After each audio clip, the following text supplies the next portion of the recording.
안녕하세요. 다시 살리는 중보기도의 능력 6번째 시간입니다. 오늘은 일용할 양식을 위해서 기도해라 라는 것에 대해 함께 알아보도록 하겠습니다. 성경은 중보기도의 중요성을 매우 강조합니다.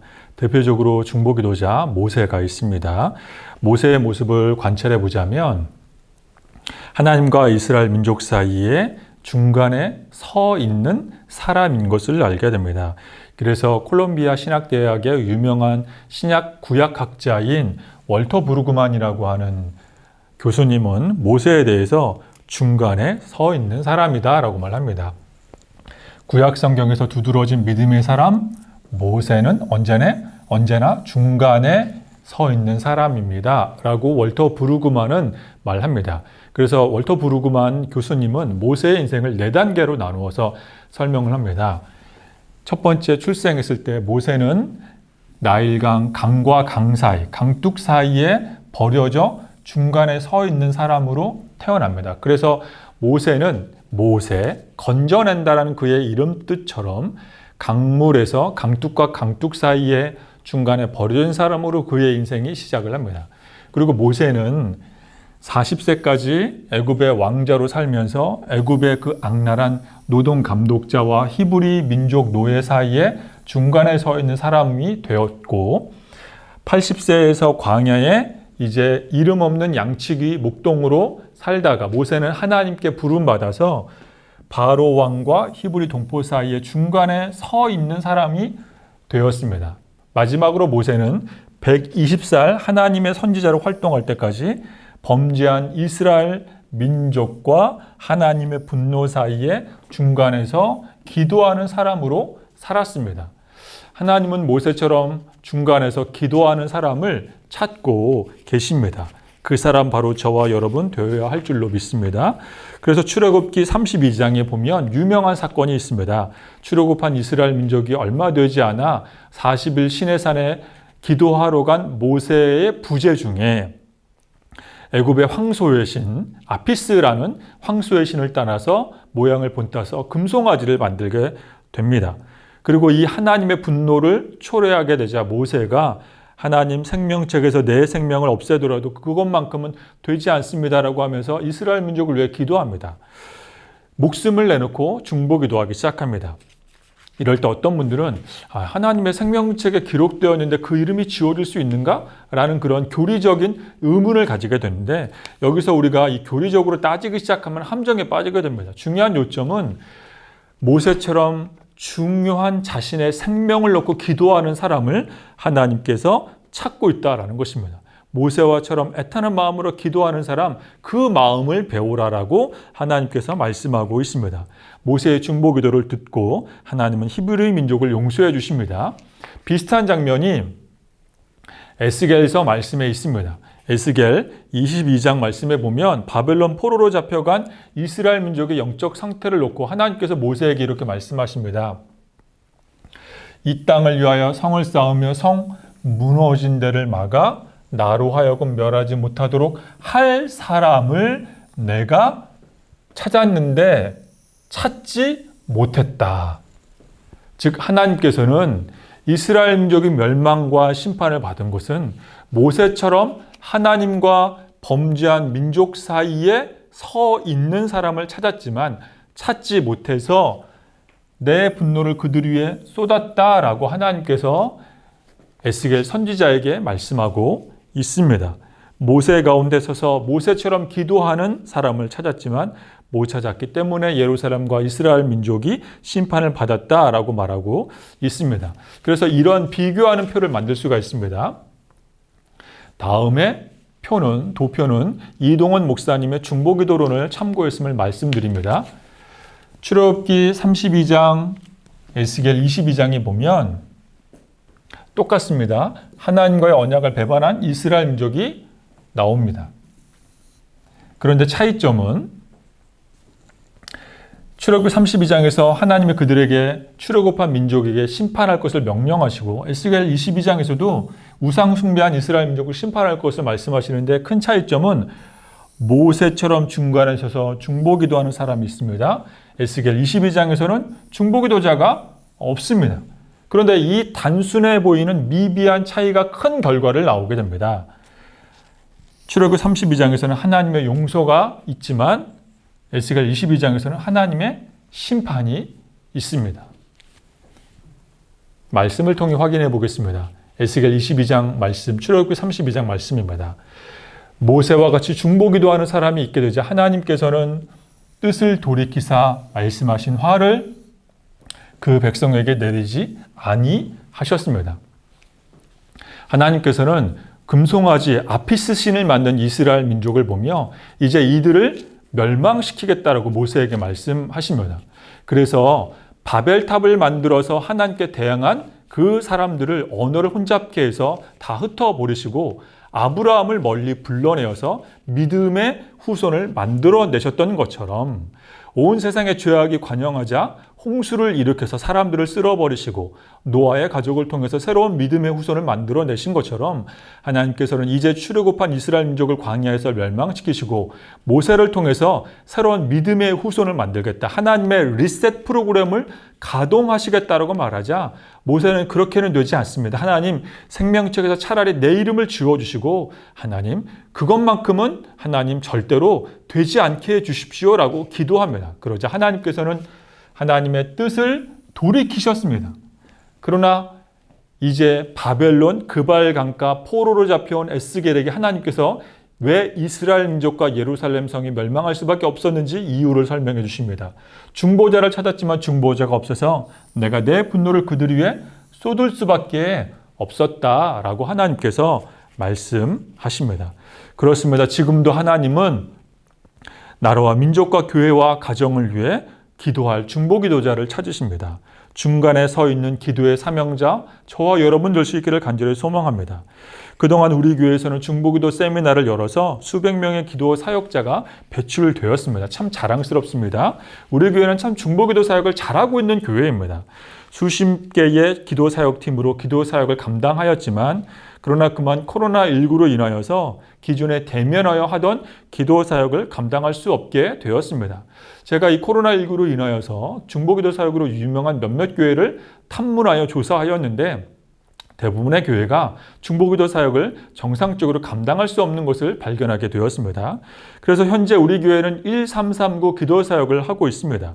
중간에 서서 기도하는 모세처럼 교회에 나와 대면으로 기도할 수는 없지만 각자의 삶의 자리에서 이제 9시마다 기도하며 나라와 민족과 교회를 위해 기도하고 있습니다. 그러므로 사랑하는 여러분, 영상을 시청하는 여러분, 우리 다 함께 이 1339 기도 사역에 동참할 수 있기를 다시 한번 부탁의 말씀을 드립니다. 이것은 어려운 부탁이 아니라 고귀한 기도 사명으로 부르시는 특권입니다. 하나님의 자상하고 따뜻한 특권의 자리로 지금 여러분을 초대하고 계십니다. 그래서 오늘은 이제 모세와 같이 기도하는 사역에 대한 중보 사역의 중요성을 깨달았다면 이제 일용할 양식을 위해 기도하는 것을 배우도록 하겠습니다. 첫 번째, 하나님은 중보기도 사역자를 찾으십니다. 그런데 하나님은 이 찾으시는 중보기도 사역자가 하나님 나라와도 같은 거창하고 추상적인 것들만, 거룩한 것들만 기도하라고 말씀하지 않습니다. 우리의 일상의 삶의 문제들을 위해서도 중보기도해야 한다라고 말하고 있습니다. 하나님 나라처럼 물론 중요한 기도 제목입니다만 우리의 일상과 동떨어진 그런 기도가 아니라 지난주에 설명했던 것처럼 아픈 환우들을 위해서도 기도해야 하며 주기도문에 나와 있는 것처럼 일용할 양식을 위해서도 기도해야 합니다. 지금 현재 코로나19로 인하여서 생업에 지장을 받는 분들이 참 많이 있습니다. 생계 유지에 큰 타격을 받는 분들이 많이 있습니다. 우리 교회는 코로나19로 인하여서 사랑의 행복박스를 실천하였습니다. 그래서 이 행복박스를 들고 우리 교회 주변에 어려운 분들을 찾아가 행복박스를 전달했을 때, 또 상품권을 전달했을 때 이 생계 유지에 어려움을 받는 분들이 많이 고마워하는 것을 보게 되었습니다. 그렇습니다. 하나님은 이렇게 일용할 양식으로 고통받는 분들을 위해서 기도하라고 말씀하십니다. 그래서 예수님께서 우리에게 주기도문을 알려주십니다. 주기도문을 다시 한번 살펴보자면 일용할 양식을 위해서 기도해야 합니다. 우리가 주기도문을 다시 한번 좀 살펴보자면 주기도문은 크게 하늘에 계신 우리 아버지, 아버지의 이름을 부릅니다. 그러며 아버지의 이름을 위해, 아버지의 이름으로 하는 사역을 위해 기도하며 하나님의 나라를 위해서 기도해야 합니다. 하늘에서와 같이 땅에서도. 그래서 주기도문은 첫 번째 큰 단락은 하나님 나라를 위해서 하는 기도입니다. 하나님 나라를 위한 기도. 그러나 곧바로 주기도문은 이제 땅의 세상을 위해서 하늘의 것만 구할 것이 아니라 땅의 것을 위해서 일용할 양식을 위해서 기도하라고 예수님께서 큰 가르침을 우리에게 허락하고 있습니다. 그렇습니다, 여러분. 주기도문은 우리가 하는 모든 기도의 기준이며 원칙입니다. 종착점과도 같습니다. 때로는 우리의 기도가 목적과 방향 없이 방황할지라도 우리가 주기도문으로 기도하면 그 기도는 100점짜리 기도입니다. 내가 어떻게 기도해야 되는지를 모르고 내가 기도가 5분, 10분짜리 기도의 호흡이 짧을지라도 괜찮습니다. 주기도문으로 기도하면 그 기도를 하나님께서 귀 기울여 들어주십니다. 그래서 우리가 주기도문을 분석해 보면 하나님 나라를 위해서 기도하는 것뿐만 아니라 우리의 일용할 양식을 위해서도 기도해야 합니다. 우리의 기도는 천상계를 위한 기도뿐만 아니라 우리의 삶의 문제를 위해서도 기도해야 합니다. 그래서 우리 예수님은 연약한 우리가 먹고 사는 문제로 늘 쓰러지고 넘어지는 것을 잘 알고 계신 분이십니다. 그렇다면 일용할 양식이라고 하는 것이 무엇이겠습니까? 저는 한 번은 여러 목사님들과 함께 대형 마트에 가서 대형 마트 식당에 가서 주문을 한 적이 있습니다. 음식을 주문했는데 어떤 목사님은 그 마트에 있는 패스트푸드 가게에서 햄버거를 주문하십니다. 또 어떤 목사님은 비빔밥을 주문하십니다. 그렇다면 패스트푸드 햄버거가 빨리 나왔을까요? 비빔밥이 빨리 나왔을까요? 놀랍게도 비빔밥이 먼저 나온 것이었습니다. 그래서 우리나라에서 패스트푸드는 비빔밥이구나 라는 것을 혼자 깨달은 적이 있습니다. 그렇다면 이 한 끼의 음식은 바로 이 패스트푸드 햄버거처럼 한 끼 빨리 해결할 수 있는 현대인들에게는 다소 거리가 먼 기도 제목이 되기도 합니다. 그래서 한 끼의 음식, 일용할 양식, 데일리 푸드를 위해서 기도하라고 하는 것이 우리에게는 조금 감이 멀어서 감동이 덜 되기도 합니다. 우리는 한 끼의 음식을 해결하는 것이 너무나도 쉽습니다. 편의점에 가서 도시락을 사 먹는 것이 쉽고 라면을 끓여 먹는 것이 쉽고 햄버거를 사 먹는 것이 너무나도 쉬운 간편한 시대를 살고 있기 때문입니다. 그러나 2000년 전 예수님이 살았던 유대 땅은 한 끼의 일용할 양식을 해결하는 것이 너무나도 고달픈 시대였습니다. 한 끼의 음식, 즉 한 끼의 빵을 먹기 위해서는 그들은 밀밭에 가서 밭에 가서 밭에 있는 밀을 추수해야 합니다. 추수한 밀알을 가려내야 합니다. 그리고 밀알의 껍질을 벗겨내야 합니다. 그리고 그것을 가루로 만들어야 합니다. 오늘날 우리는 마트에 가서 밀가루를 구입하는 것이 쉽지만 예수님 당시에는 빵을 만드는 밀가루를 제조하는 것이 너무너무 어려웠습니다. 서양 사람들, 이스라엘 사람들, 이 중동 사람들은 빵을 먹는 기록이 기원전 고대 이집트를 거슬러 올라갈 정도로 매우 오래된 식습관입니다.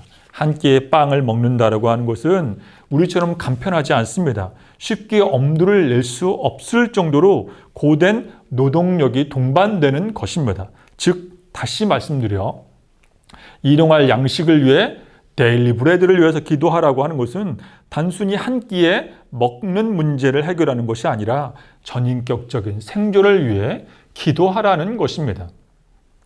한 끼의 음식을 먹을 수 있는 건강, 한 끼의 음식을 준비할 수 있는 보이지 않는 체력, 한 끼의 음식, 그 당시 예수님 시대에는 한 끼의 음식을 먹는 것은 혼자 먹는 시대가 아니라 오늘날처럼 혼자 먹는 1인 식탁 시대가 아니라 다 함께 식탁에 둘러앉아 먹는 그런 대가족의 식생활 문화였습니다. 즉 인간관계를 위해서도 기도하라라는 것입니다. 즉 우리가 한 끼의 음식을 먹기 위해서 단순히 한 번의 식사를 위해 기도하라는 것이 아니라 일용할 양식은 우리의 전인격적 생존 방식을 위해서 기도하라는 것입니다. 우리의 전인격적 생존이 위협을 받고 무너지려 하고 흔들릴 때 그것들이 유지될 수 있도록 기도하라라는 것입니다. 그래서 이것은 더 나아가서 우리의 직장을 위해서 기도하는 것이고, 우리의 주거의 문제, 우리의 노후의 문제, 우리 취업의 문제, 결혼의 문제, 입시와 시험의 문제, 재테크의 문제를 위해서 기도하라는 것입니다. 우리가 나라에서 정한 합법적이고 정당한 범위 안에서, 우리는 공적인 준법 정신 안에서 우리의 생존을 위해서, 현재와 미래를 위해서 기도해도 된다는 것입니다. 그것은 건강한 기도 제목이며 합당한 기도 제목이다라고 예수님께서 일용할 양식을 통해서 우리에게 알려주고 있습니다. 그런데 우리가 일용할 양식을 위해서 기도할 때 우리가 헷갈리는 부분이 있습니다. 일용할 양식을 위한 6강 중보기도, 하나님은 중보기도자를 사여주십니다. 일용할 양식을 위해서 기도해야 합니다. 그런데 유념할 빚은 환상을 깨트려야 합니다. 일용할 양식을 위해 기도하되 환상을 조심해야 합니다. 자, 이것이 무엇인 다시 한번 자세히 좀 말씀드리겠습니다. 자크락강이라고 하는 정신분석학자가 있습니다. 그래서 이 자크락강의 이론을 빗대어서 일용할 양식과 환상에 대해서 잠시 설명을 드리도록 하겠습니다. 이 자크락강이라고 하는 사람은, 락강이라고 하는 사람은 나라고 하는 주체를 말하고 있습니다. 이 나라고 하는 주체, 또 동시에 나 외에 이웃, 타인, 타자가 있습니다.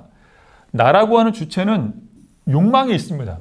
예를 들어서 설명을 하자면 고3 학생이 있다고 가정에서 설명을 드리겠습니다. 이 고3 학생은 이제 열심히 공부해서 그의 수능 성적과 또 내신 성적과 학교 성적을 종합해 보았을 때 그는 안양대에 입학할 수 있는 실력을 갖추고 있는 학생, 나가 있습니다. A라는 학생, 나, 주체가 있습니다. 제가 우리 교회에서 청년대학 사역을 했을 때 안양대학으로 캠퍼스 신방, 캠퍼스 전도를 나간 적이 있습니다. 안양대학 참 좋은 대학입니다. 안양대학에 있는 학생들 열심히 공부하고 또 열심히 이렇게 학교에서 신앙생활 하는 것을 보게 되었습니다. 참 좋은 대학입니다. 그런데 이 A라고 하는 주체, 나와 같은 반에 이웃, 타자인 전교 1등하는 B라는 학생이 있습니다. 그에게 욕망은 서울대에 가는 것입니다. 당연하죠. 네. 여기까지는 문제가 없습니다. 나라고 하는 주체가 안양대에 가는 욕망을 가지고 있는 것은 그에게 일용할 양식입니다. 이것은 합당합니다. 이것은 당연히 정당한 기도 제목이 됩니다. B라고 하는 타자에게 서울대에 가려는 욕망을 가지고 기도하는 것은, 이것은 합당한 기도 제목입니다. 괜찮습니다. 나쁘지 않습니다. 그런데 여기에서 환상이라는 문제가 생깁니다.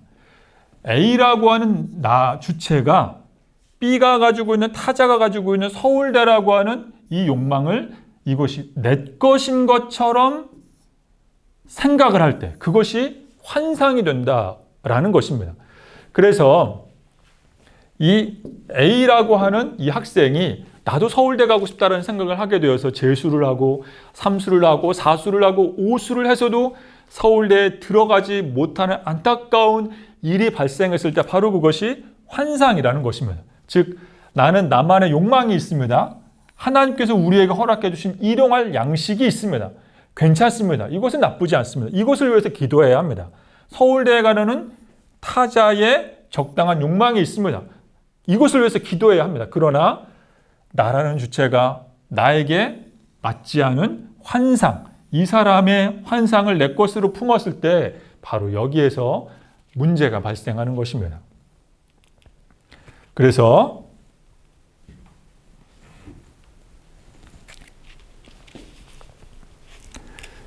내가 원래 가지고 있는 건강한 일용할 양식에 대한 나의 욕망, 나의 기도 제목, 나의 일용할 양식.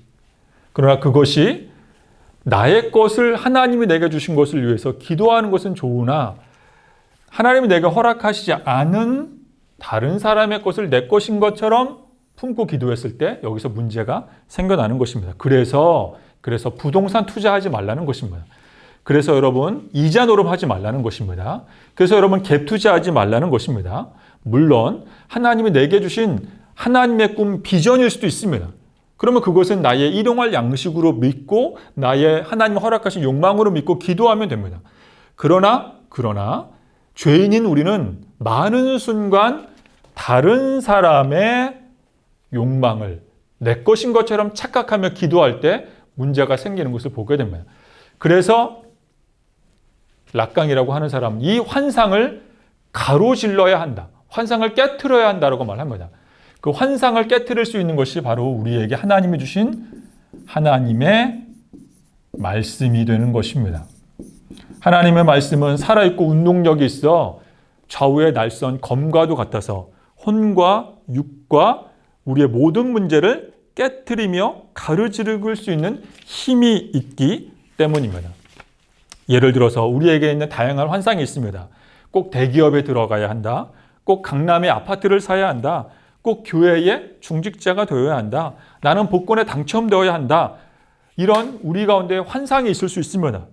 이것이 하나님이 주신 정당한 욕망, 일용할 양식, 정당한 기도 제목이라면 상관이 없지만 그렇지 않을 경우에는 하나님의 말씀으로 이것을 분별하여 가로질러 깨트려야 합니다.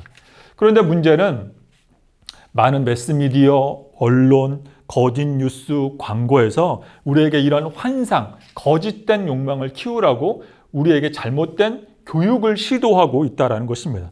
그래서 우리는 이 환상을 날마다 말씀과 기도로 깨트려야 합니다. 내 안에 있는, 내 속에 있는 일용할 양식에 대한 욕망 중에서 타인의 욕망이 마치 내 것인 것처럼 품고 있는 환상을 말씀을 통해서 분별하여 제거하여 순수한 나의 욕망, 나의 기도 제목, 하나님이 내게 허락해 주신 일용할 양식을 위해서 기도할 때 하나님께서는 그 기도에 응답해 주십니다. 내 속에 있는 이 헛된 환상들, 말씀으로 가로지르고 깨트려야 합니다. 이해가 되십니까? 물론 당연히 우리에게 주신 건강한 일용할 양식, 건강한 기도 제목들 많이 있습니다. 그래서 우리는 내 자녀를 위해서 기도할 수 있고 내 건강을 위해서 기도할 수 있고 내가 예뻐지고 내가 오래 살고 우리의 자녀들이 형통하고 우리의 교회가 안정적으로 부흥 성장하는 것을 위해서 당연히 기도해야 합니다. 이것은 하나님이 우리에게 주신 건강한 욕망, 건강한 일용할 양식입니다. 그런데 하나님이 주시지 않은 합당하지 않은 욕망을 품어 환상이 되었을 때 이것을 우리는 말씀과 기도로 깨트려야 합니다. 다시 한번 다윗을 통해서 쉽게 한번 설명을 드리도록 하겠습니다. 다윗의 환상 깨트리기. 사무엘하 3장 말씀에 보면 하나님께서 그에게 6명의 부인을 허락해 주셨다고 말합니다. 최소 5명의 아들이 있습니다. 이 5명의 아들 외에 성경에 기록되지 않은 또 많은 자녀가 있었을 것을 우리가 충분히 예상할 수 있습니다. 첫 번째 부인 이스라엘 여인 아히노암이 있으면 아히노암을 통해서 암논 장자를 얻게 됩니다. 다윗은 갈멜 욕심 많은 나발의 아내 아비가일을 통해서 길르압이라고는 아들을 낳습니다. 또 그슬왕 달메의 딸 마아가를 통해서 압살롬을 낳습니다. 그 유명한 쿠데타를 일으킨 압살롬을 낳습니다. 핫깃을 통하여서 이 핫깃과 아비달과 에글라는 출신이 없습니다. 아도니아를 낳고 아도니아는 나중에 솔로몬의 등국을 방해한 그런 넷째 아들이죠. 스바다를 낳고 이드르암을 낳습니다. 하나님께서 그에게 자녀와 아내의 축복을 허락해 주셨습니다. 그래서 다윗은 이 아내와 6명의 아내와 그 이상이 되는 자녀들을 위해서 일용할 양식, 하나님이 그에게 주신 이 일용할 양식 욕망을 위해서 기도하는 것은 문제가 되지 않습니다. 합당한 기도 제목입니다.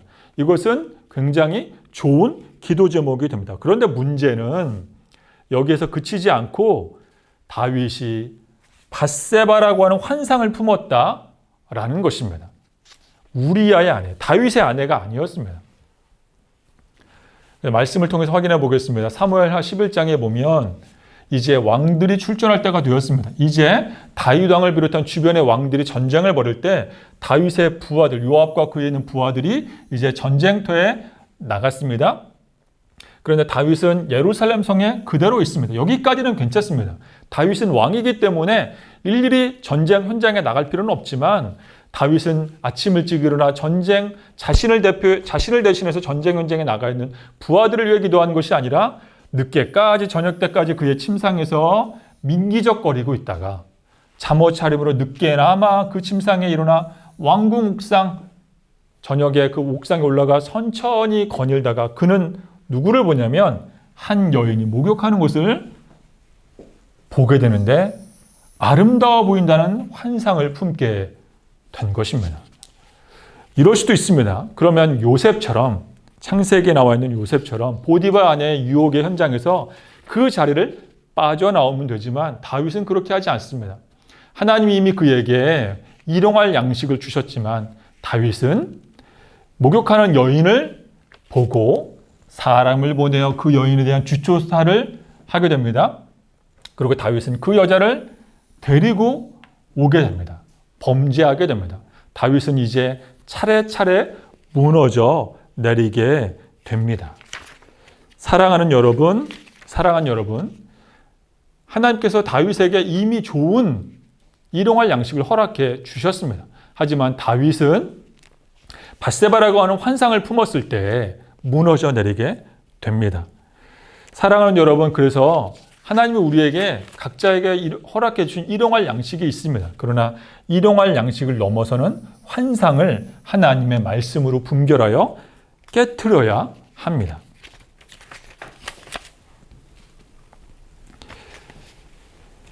우리에게 하나님은 멀리 떨어진 추상적이고 거룩한 것들만을 위해서 기도하라고 말씀하시지 않습니다. 물론 하나님 나라를 위해서 기도해야 하지만 현실 속에 우리에게 필요한 다양한 일용할 양식을 위해서도 기도해도 된다라고 말씀하십니다. 모세처럼 하나님 나라와 현실의 문제 그 중간에 서서 기도하는 중보 사역자를 하나님께서는 지금도 찾으십니다. 당연히 우리 인생에서 발생하는 수많은 일용할 양식에 관련된 문제들, 다양한 주제들에 대해서 하나님은 우리가 기도하라고 말씀하십니다. 우리는 그 모든 다양한 일용할 양식을 위해서 중보 기도를 요청할 수 있습니다. 하지만 하나님의 말씀을 기준으로 쓸모없는 환상을 경계해야 합니다. 말씀이 우리를 바르게 기도할 수 있도록 도와줄 것입니다. 오늘의 강의를 통해서 일용할 양식을 위해 교회와 가정과 나라와 민족을 위해 모세처럼 기도하는 저와 여러분 될 수 있기를 간곡히 소망합니다. 기도하겠습니다. 사랑의 하나님 아버지, 하나님은 모세처럼 중간에 서서 기도하는 사람을 찾으신다고 배웠습니다. 하나님 아버지, 모세처럼 기도하는 우리 모두가 되게 주시옵소서. 우리가 일용할 양식을 위해서 기도할 때 하나님 아버지, 우리의 다양한 현실적인 문제들 하나님 나라의 능력으로 하나님 고쳐주시고 싸매어 주시고 치유하여 주시고 해결해 주시옵소서.